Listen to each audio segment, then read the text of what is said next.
আসসালামু আলাইকুম বন্ধুরা।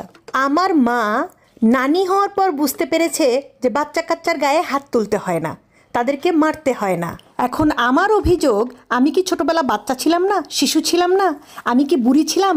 সে যে আমাকে উত্তম মধ্যম ইচ্ছা মতো দিয়েছে, কোথাও যে পড়ে গেলে ব্যথা পেলে তার উপরে আবার পিটিয়েছে, তখন কি তার মায়া লাগেনি? আমার তো মাঝে মাঝে মনে হয় আমাকে সে কুড়িয়ে পেয়েছে। আর এখন আমার নিজের পেটের সন্তানকে আমি শাসন করতে পারি না, সে আমাকে বলে অতটুকু নিষ্পাপ বাচ্চাদের মারিস, তোর কি বুক কাঁপে না? আমাকে যখন ছোটবেলা পিটিয়েছে তার কি বুক কাঁপেনি?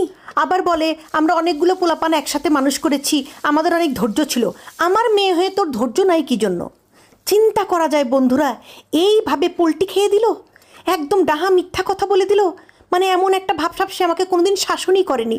আমার মতো এরকম মা কার কার আছে যে নিজের বাচ্চা কাচ্চাকে আচ্ছা মতো পিটিয়ে মানুষ করেছে, অথচ নানি হওয়ার পর